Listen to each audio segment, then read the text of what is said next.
สวัสดีครับ Channel ปอนรีวิวในวันนี้นะครับเราจะนำเอาตัวนาฬิกาอีกเรือนหนึ่งนะฮะที่เรียกได้ว่าเป็นตัวละครลับตัวหนึ่งเลยก็ว่าได้มาให้เพื่อนๆได้ดูกันนะครับซึ่งเรือนนี้ก็เป็นนาฬิกาจากแบรนด์ยี่ห้อ Polis คือเพื่อนๆอาจจะเคยได้ยินแบรนด์ Polis มาจากพวกแว่นตานะฮะเขาก็จะมีชื่อเสียงทางด้านนั้นนะครับแต่หลายๆคนเนี่ยก็อาจจะยังไม่ค่อยได้เห็นนาฬิกาของเขานะซึ่งจริงๆแล้วเนี่ย Polis เขาก็มีสินค้าที่เป็นส่วนของนาฬิกาเยอะเหมือนกันสไตล์นาฬิกาของ Polis เนี่ยมันก็จะมีความสตรีทจัดๆเลยนะฮะคล้ายๆกับพวกนาฬิกาจากแบรนด์ดีเซลอะไรประมาณนั้นแต่เรือนเนี้ยมันเป็นเรือนหนึ่งที่มีความพิเศษมากๆแล้วก็มีความดูดีเกินหน้าเกินตาชาวบ้านมากๆเลยนะครับก็เลยเอามาให้ดูกันนะฮะกล่องของ Polis เนี่ยเขาก็จะมาเป็นแบบนี้เลยนะฮะด้านในเนี่ยก็มีฝาที่เป็นอะคริลิกเงาๆแบบนี้นะครับมีโลโก้ Polis ที่จมเข้าไปแบบนี้กล่องก็เป็นกล่องธรรมดาเลยไม่มีอะไรมากมาดูตัวนาฬิกากันเลยนะฮะนาฬิกาก็จะนอนมารัดหมอนอันใหญ่มากมาแบบนี้นะครับรุ่นที่เราจะมาให้ดูกันเนี่ยถ้าเอาตามรหัสนะฮะผมไม่อ่านละกันนะครับเพราะมันยาวมากเลยไม่ค่อยมีใครเขาเรียกรหัสแบบนี้กันด้วยซึ่งโดยปกติเราจะเรียกรุ่นนี้ว่า Polis Translucent เดี๋ยวเรามาดูที่ตัวนาฬิกากันเลยดีกว่าเจ้าตัว Polis เรือนนี้เรียกได้ว่าเป็นหนึ่งใน Polis ที่หน้าตาดีมากๆที่สุดเรือนหนึ่งเท่าที่ผมเคยเจอเลยนะครับสืบเนื่องมาจากการที่ผมไปเจอตัวนี้โดยบังเอิญเลยจากเว็บไซต์ช้อปปิ้งออนไลน์ทีแรกเนี่ยผมก็ไม่เห็นนะว่ามันคือยี่ห้ออะไรแต่เวลามองผ่านๆเนี่ยผมรู้สึกว่ามันน่าจะแพงมาก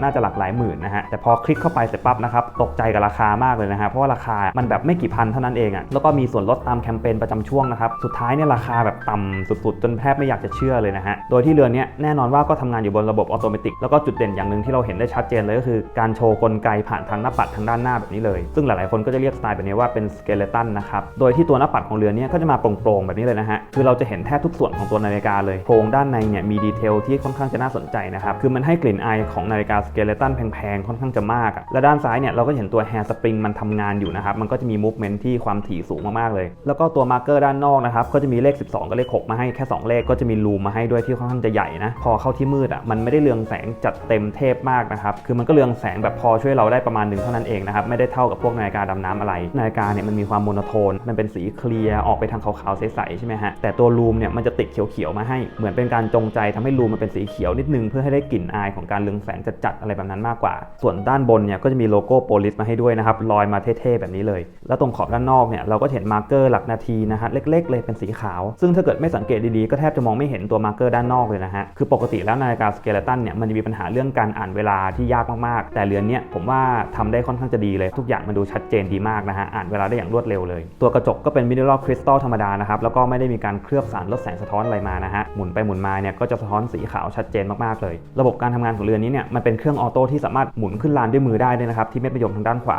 คือในตำแหน่งปกติเนี่ยก็สามารถหมุนขึ้นลานได้เลยแต่มันจะมีปัญหาอย่างหนึ่งนะตรงที่เม็ดมะยมของเขามันจะมีความเล็กพอสมควรแล้วก็ตัวหยักของเม็ดมะยมที่มันเป็นฟันเฟืองเนี่ยมันไม่ได้จับกระชับมือเท่าไหร่นะครับขนาดคนมือเล็กอย่างผมนะฮะนิ้วผมเล็กมากเลยนะเวลาหมุนเนี่ยมันยังมีความลื่นแล้วก็แบบไม่ได้หมุนได้ง่ายแล้วก็มันติดคราวกะตรงนี้ด้วยนะครับทำให้เรือนนี้จริงๆมันก็ไม่ได้เหมาะกับการขึ้นลานด้วยมือเท่าไหร่คือมันค่อนข้างจะลำบากเลยแหละก็เป็นดีไซน์อย่างหนึ่งที่อาจจะไม่ได้เข้ากับระบบของตัวเรือนเท่าไหร่คือถ้าเกิดเขาเอาคราวกะตรงนี้ออกนะมันก็อาจจะช่วยทำให้การขึ้นลานด้วยมือทำได้ง่ายขึ้นนะครับสามารถดึงเม็ดมะยมออกมาทีนึงเพื่อหมุนปรับเวลาได้นะครับอันนี้ก็มาตรฐานทั่วไปเลยตัวเคสของเขานะครับก็จะเป็นเคสแบบพลาสติกใสๆแบบนี้เลยคือดีไซน์แบบนี้ผมจะไปนึกถึงพวกอูโบรที่เขาใช้แซฟไฟร์คริสตัลมาเป็นส่วนประกอบในการทำเคสซึ่งอันนั้นแพงของจริงเลยเป็นนาฬิการะดับไฮเอนด์สุดๆนะครับแต่ตัวเนี้ยมันก็ให้กลิ่นอายคล้ายๆกันเลยนะก็ถือว่าเป็นดีไซน์ที่ดูเท่ดูแปลกแหวกแนวมากๆเลยคือด้วยความที่วัสดุมันเป็นพลาสติกใสๆแบบนี้นะฮะข้อดีอย่างหนึ่งเลยก็คือเราไม่ต้องกลัวพวกรอยขีดข่วนรอยขนแมวเท่าไหร่เพราะว่ามันก็จะไม่ได้เห็นได้ชัดมากแต่มันก็อาจจะมีรอยเหมือนพลาสติกเป็นรอยบ้างซึ่งมันจะสังเกตยากพอสมควรเพราะว่าด้วยความที่เนื้อมันใสแบบนี้นะมันก็จะมองผ่านๆไม่ค่อยเห็นอะไรอยู่แล้วนะครับเวลาใช้งานจริงก็ไม่ต้องกลัวกระแทกเลยด้วยเพราะว่ามันก็เป็นพลาสติกนะมันก็ไม่ได้จะยุบง่ายหรือว่าจะเกิดปัญหาอะไรได้ง่ายเท่ากับพวกที่มันเป็นโลหะนะฮะหรือแม้แต่เรือนที่มันเป็นแซฟไฟร์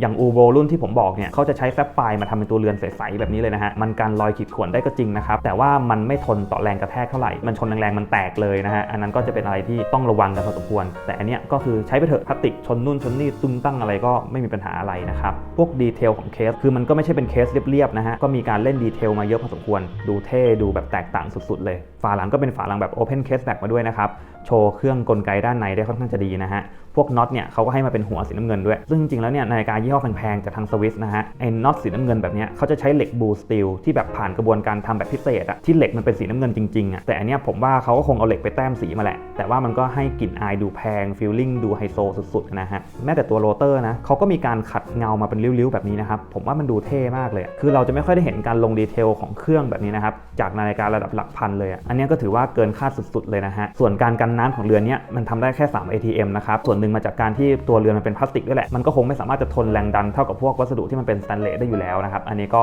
ต้องระวังกันนิดนึงคือดูจากหน้าตาเราก็จะพอรู้แล้วล่ะว่ามันเป็นนาฬิกาที่เน้นเท่นะฮะไม่ได้เน้นลุยขนาดตัวเรือนเนี่ยก็ถือว่าเป็นไซส์ที่ลงตัวมากๆเลยนะฮะวัดออกมาได้44มิลพอดีเป๊ะเลยนะครับส่วนความหนาเนี่ยก็อยู่ที่14.1มิลคือที่ผมบอกว่าลงตัวเนี่ยก็คือนาฬิกาประเภทนี้โดยปกติแล้วมันจะมีความล้นความใหญ่คือคนข้อมือเล็กๆแบบผมเนี่ยจะหาโอกาสใส่นาฬิกาแบบนี้ได้ยากมากๆเลยเพราะว่าตัวลักเนี่ยมันจะกางออกมาเยอะนะฮะแต่เรือนเนี้ยตัวลักของเขาอ่ะมันไม่ได้ยื่นออกมาเยอะแล้วพอมันยื่นมานิดเดียวเนี่ยมันก็ตัดตรงๆลงมาแบบนี้เลยนะครับทำให้คนข้อมือเล็กๆก็ใส่เรือนนี้ได้สบายเลยตัวสายเนี่ยก็เป็นสายยางแบบใสแบบนี้เลยนะครับมีความหนืดนิดนึงสายแบบนี้พอใส่ไปสักพักหนึ่งอ่ะมันน่าจะเริ่มมีความเหลืองขึ้นทีละนิดทีละนิดอะไรแบบนี้ก็ต้องยอมรับกันไปนะฮะเดี๋ยวลองขึ้นข้อมือให้ดูกันเลยนะครับข้อมือ 5.5 นิ้วของผมเนี่ยใส่ไม่ได้นะฮะต้องเจาะเพิ่มรูนึงซึ่งก็จะหน้าตาประหลาดกว่าชาวบ้านนิดนึงนะครับพอขึ้นข้อมือแล้วออกมาเป็นแบบนี้นะฮะอย่างที่ผมบอกไปนะครับว่ามันเป็นนาฬิกาที่44มิลก็จริงแต่สามารถใส่อยู่บนข้อมือเล็กๆได้เป็นอย่างดีเลยเนื่องจากลักของเขามันเล็กนะครับมันก็จะยื่นออกมาไม่เยอะมากด้วยความที่นาฬิกามันใสนะฮะมันก็จะมีความโดดเด่นแล้วก็เตะตาสุดๆเลยอะเวลาเราใส่เจอแสงเจออะไรแบบนี้นะฮะมันก็จะสะท้อนแสงออกมาเท่มากๆเลยนะครับฟีลลิ่งมันได้กลิ่นอายของตัวอูโบรที่เป็นซัฟไฟร์สุดๆเลยนะครับเรือนนี้ในราคาที่ผมว่ามันก็ต่างกันแบบหลายร้อยเท่าอะแล้วก็ด้วยความที่นาฬิกามันเป็นพลาสติกมันก็จะมีน้ำหนักค่อนข้างจะเบาใช้ได้เลยมันจะให้ฟีลลิ่งคล้ายๆกับพวก G-Shock อะไรประมาณนั้นเลยนะฮะซึ่งเครื่องของเขาเนี่ยก็แน่นอนว่ามันก็คงใช้เครื่องจากจีนที่ราคามันไม่ได้แพงมากนะฮะโดยที่ความเที่ยงตรงเนี่ยก็เอาตรงๆเลยอย่าไปคาดหวังมากเพราะว่ามันก็จะมีความเออร์เลอร์วันหนึ่งเนี่ยหลาย10วินาทีอยู่แล้วมันก็คงเน้นไปที่ดีไซน์หน้าตานะครับฟีลลิ่งการสวมใส่ที่มันดูเท่มากคือเรือนนี้ผมใส่ไปแล้วใครเห็นก็ตามนะฮะเขาจะรู้สึกว่าเป็นนาฬิการะดับหลักแสนได้สบายๆเลยทั้งที่ราคามันแบบไม่ใช่เลยไม่กี่พันเท่านั้นเองนะฮะถือว่าเป็นเรือนหนึ่งของโปลิสที่ทำได้ดีเกินคาดมากๆแล้วก็ไม่คิดเลยว่าโปลิสจะมีนาฬิกาประมาณนี้อยู่สำหรับราคาของเรือนนี้เนี่ยราคาเต็มที่เขาตั้งไว้นะครับอยู่ที่ 7,700 บาทแต่ว่าตอนที่ผมซื้อนะฮะราคามันก็ลดแบบหนักมากเลยตอนนั้นอยู่ที่ประมาณ 3,000 บาทเท่านั้นเองซึ่งราคา 3,000 บาทได้นาฬิกาหน้าตาแบบนี้นะครับแล้วก็เป็นเครื่องออโต้ด้วยขึ้นร้านด้วยมือได้ด้วยนะครับแล้วก็เคสแบบใส่ให้กลิ่นอายนาฬิการะดับหลักแสนได้เลยเนี่ยผมว่าเป็นอะไรที่คุ้มค่ามากๆนะฮะใครที่ซื้อเรือนนี้ไปนะครับแกะกล่องมาครั้งแรกเนี่ยคุณจะแบบอึ้งนิดนึงอะว่าแบบเฮ้ยคือจะขาย 3,000 จริงๆใช่ไหมเนี่ยเป็นอีกหนึ่งเรือนเลยที่เท่มากๆเลยก็สำหรับรีวิวนี้ก็น่าจะประมาณนี้นะครับใครที่มีคำถามอะไรก็สามารถคอมเมนต์กันมาได้เลยแล้วก็ฝากกดไลค์กดแชร์กด Subscribe Channel ของเราด้วยนะครับแล้วพบกันใหม่คลิปหน้าครับสวัสดีครับ